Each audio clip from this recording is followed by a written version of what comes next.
Hello, I'm Bella, a 31-year-old single woman navigating the often turbulent waters of romance.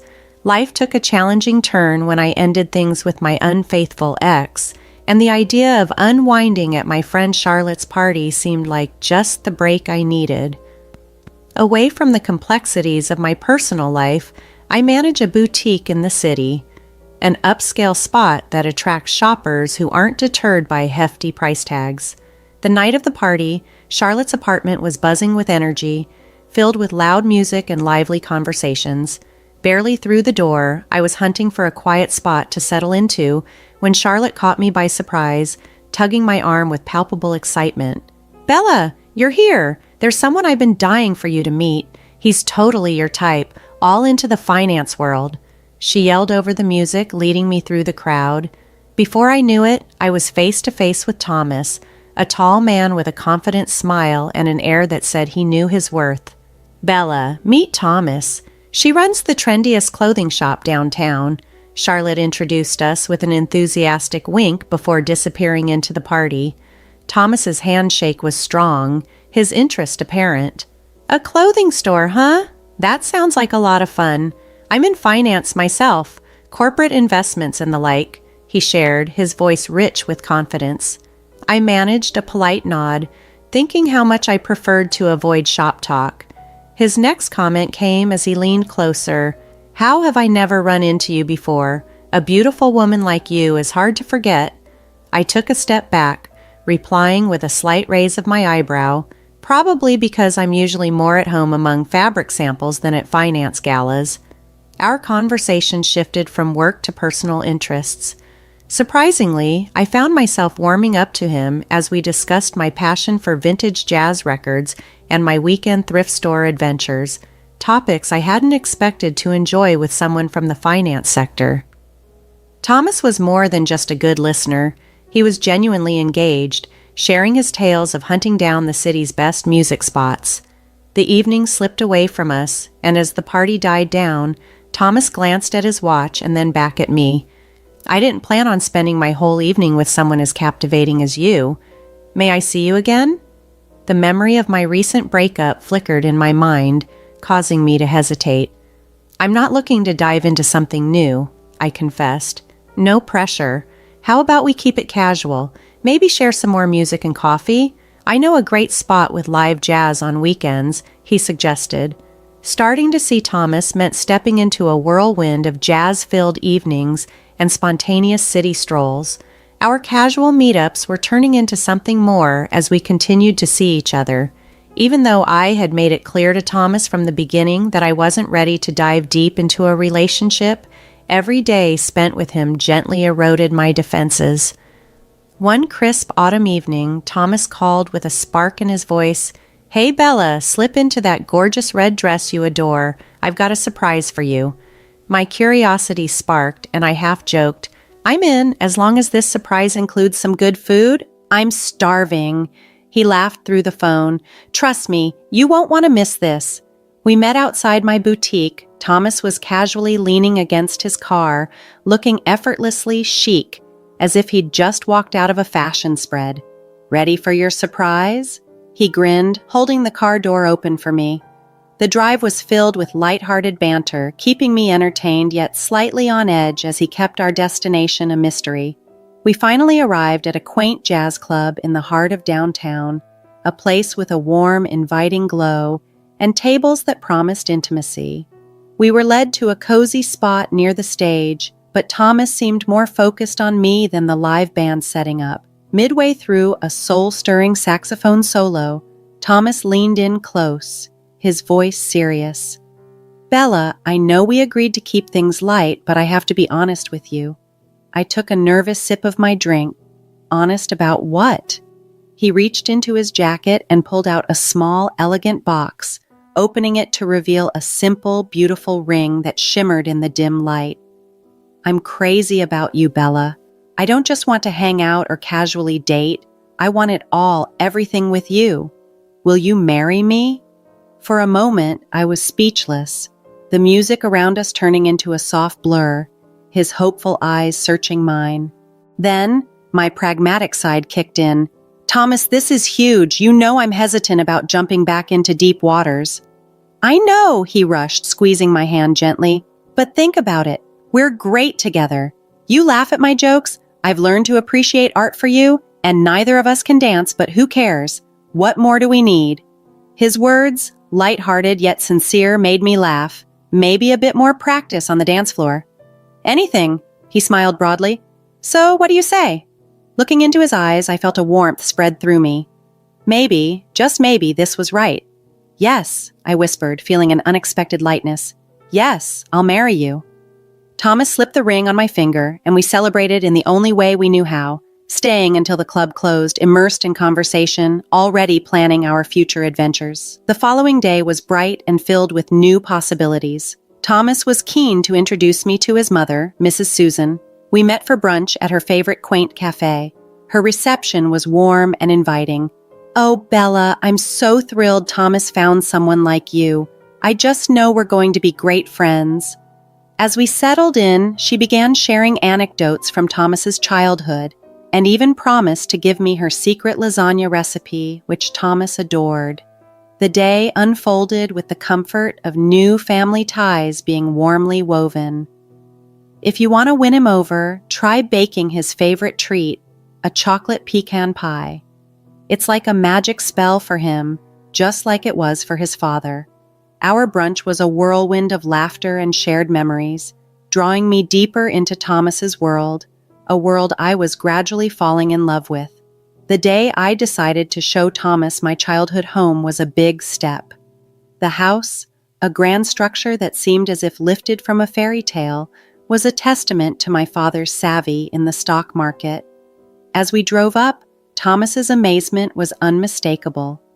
Wow, this place is incredible, he gasped, his eyes scanning the surroundings with childlike wonder. Yeah, Dad's done well, I replied, trying to stay nonchalant even though inside I was bursting with pride. Inside, Thomas was the perfect guest, politely inquiring about the artwork and antiques, clearly impressed by the details. My parents took to him immediately, especially when he and my dad bonded over talks of finance and investments. On the side, my mom gave my hand a reassuring squeeze. He seems like a good man, Bella, she murmured, very attentive. I smiled, brushing aside a nagging thought that his interest might be more in the lifestyle my family led than in me personally. As we left, Thomas was abuzz with ideas. One day, I'd love a place like this. Imagine the parties, the guests, he mused, lost in daydreams. I gently brought him back to reality. You mean the kind of home we could create for our kids, right? His quick correction came with a sheepish smile. Of course, that's what I meant. Our kids would love it, wouldn't they? Definitely, I agreed, though his initial comment echoed in my mind more than I wished it to. Fast forward to our wedding day, a simple, intimate ceremony in a local garden with just our closest friends and family. Any previous jitters or doubts paled in comparison to the sheer joy of the moment.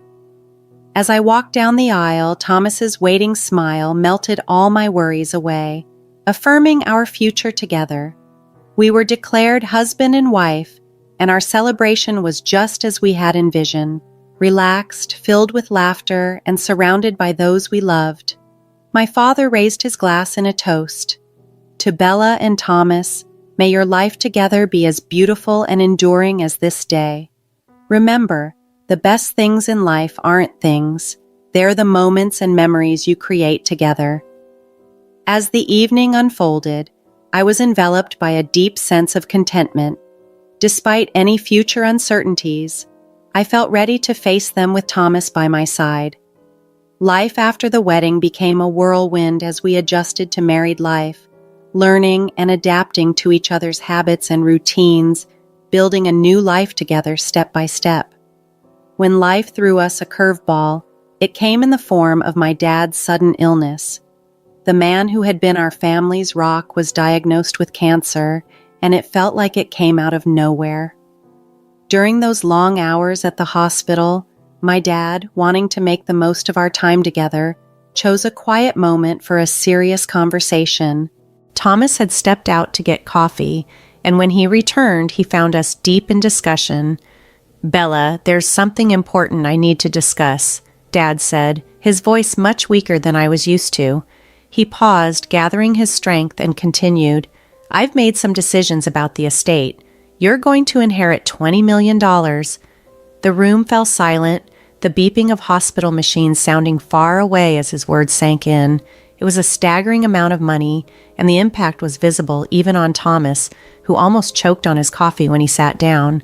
"Wow, that's a lot of money," he managed to say, visibly trying to maintain his composure.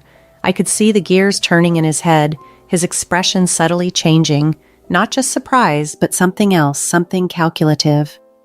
"Yes, it's a big responsibility," I replied, suddenly feeling exhausted by the weight of it all. "It's not just about the money, it's about continuing Dad's legacy, managing everything responsibly." Dad nodded, looking relieved that I understood the significance of his decision. "I trust you, Bella. You know what's important." Thomas chimed in quickly. "Of course, we'll take care of everything, sir. It's what's best for our future, right, Bella?" The inclusion of "we" in his statement made me uncomfortable. This was about me and my responsibility, not us. "Sure," I said, although my mind was racing. This conversation wasn't going the way I had hoped. After that day, Thomas's approach to our financial discussions changed. He began talking more about investments and real estate, about what we could do with the inheritance. One evening over dinner, he brought it up again. "So, I was thinking about the money," he started, not beating around the bush. "We should start looking into some properties, maybe even some high-yield investments." I pushed my food around my plate, my appetite gone. "Thomas, can we slow down a bit? This isn't just free cash to throw around. It's my dad's hard-earned money. We need to be careful, think things through." He seemed taken aback but recovered quickly. "Of course, I get that. I just think it's a good opportunity to grow our assets, make sure we're set for the future." The word "our" hung in the air, heavy and presumptuous. "Yeah, I know, but let's just handle one thing at a time, okay? My dad's still here, and that's what matters now." Thomas nodded, but the eager glint in his eye didn't quite match his agreeable tone. "Sure, Bella, whatever you think is best." The weeks following my dad's passing were among the hardest I'd ever endured. The world seemed to move on, but I was stuck, my grief a constant shadow. Thomas and his mom, Mrs. Susan, were around a lot, supposedly to help. One night, their true intentions became painfully clear. It was late, I was restless with sadness, and Mrs. Susan offered a seemingly kind gesture. "Bella, dear, you look exhausted. Why don't you take one of these sleeping pills? It'll help you rest," she suggested, extending a small pill towards me. "Okay, I'll do that," I muttered, not really keen on the idea. I didn't want to blur the edges of my memories of Dad with drug-induced sleep. She shrugged, placing the pill on the kitchen counter. "I'll be in the living room if you need anything," she said. I nodded, pretending to head to my room, my mind alert and wary of the unfolding situation. But something didn't feel right. Maybe it was intuition or just plain curiosity that kept me from taking the sleeping pill. Instead, I silently made my way back to the living room. The floor felt icy beneath my feet, my heart beat loud in the hushed silence of the night. Their voices, a soft murmur at first, grew clear as I edged closer, concealed by shadows. "Are you sure she took the sleeping pills? She's been so resistant lately." Thomas's voice carried a tone of frustration I hadn't heard before. Mrs. Susan's reply was unnervingly calm. "Give it time. She's vulnerable and grieving. Now's our chance to push things forward. That money shouldn't just be sitting around." "Yeah, and soon. I'm tired of this act, playing the supportive husband. Once we have the cash, I can move on. Maybe find someone younger, more fun." Thomas's words felt like a cold blade. I froze, shock constricting my chest. This was not the man I thought I married. This was a stranger plotting with cold, calculating ease. Mrs. Susan's laugh was chilling. "Just make sure I get my part. Perhaps that new house or the cute convertible we saw." "Of course, Mom. You'll get whatever you want. Bella's too naive to catch on before we clear her out." My hands trembled as nausea swept over me. How could I have been so deceived? The supposed love, the marriage, it was all a setup. Quietly, I retreated to my room, locked the door, and sat on the bed, my mind racing. They were plotting against me, planning to strip me of everything. I spent the night awake, planning my next steps. The next morning, I joined Thomas and his mother for breakfast, acting as if nothing had changed. They exchanged knowing glances, their smiles sharp and cunning. Thomas brought up the inheritance again. "Bella, we really need to start looking into those investments. It's what your dad would have wanted to secure our future." His words twisted in my stomach, but I maintained a calm exterior. "I'll think about it, Thomas. Let's see what the lawyers recommend on how to handle everything." The days that followed were some of the toughest I ever had to endure.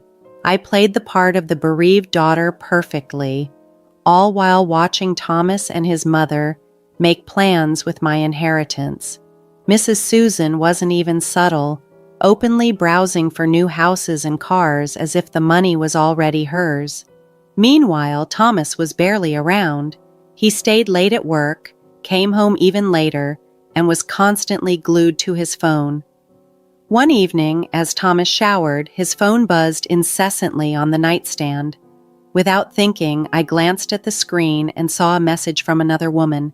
Flirty, intimate. A mix of anger and relief washed over me. Anger at the betrayal, but relief because it confirmed my suspicions.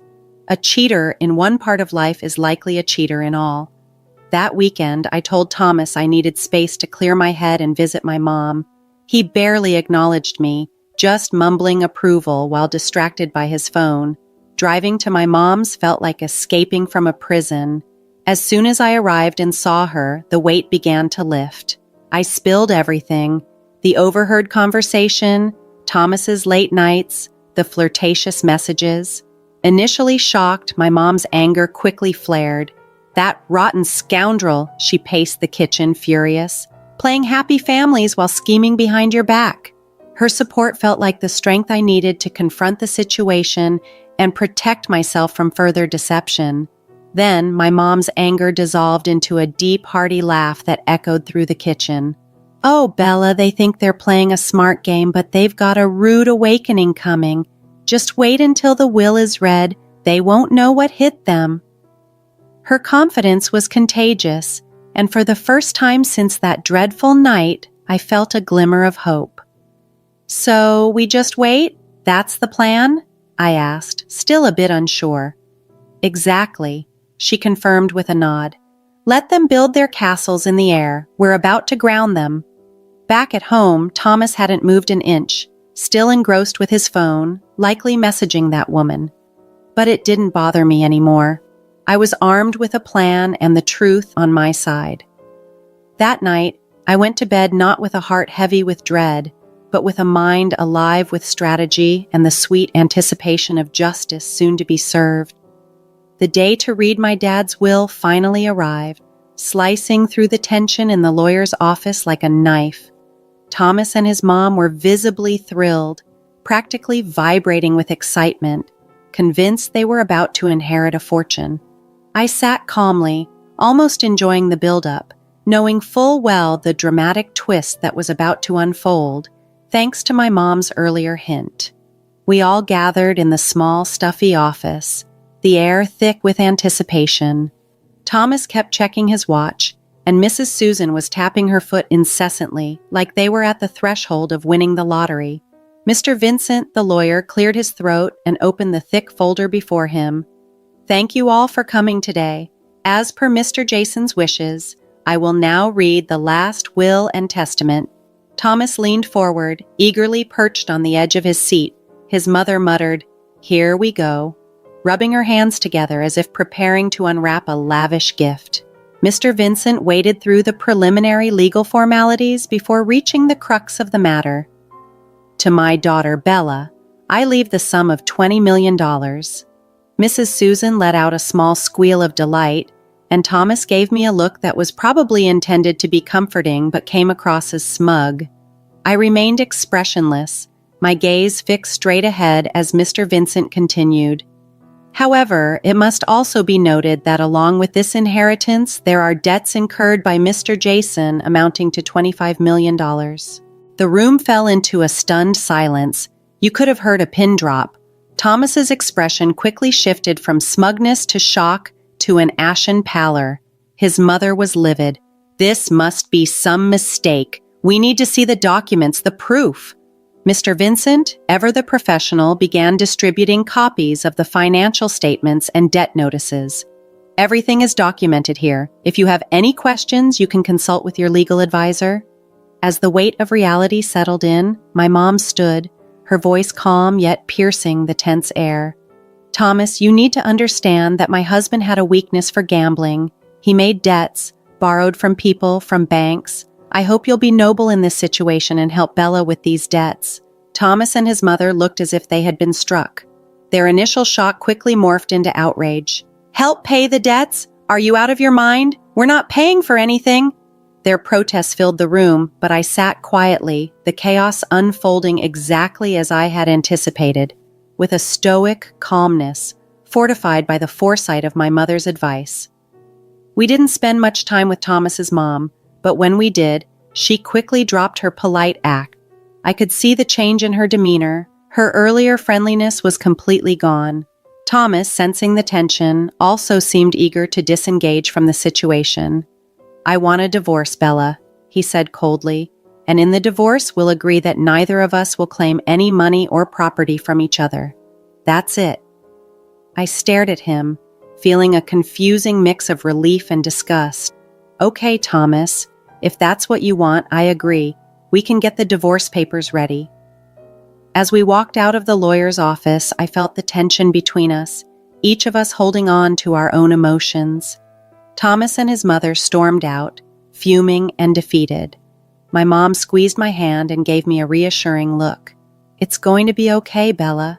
We're better off without them, she said softly, trying to comfort me.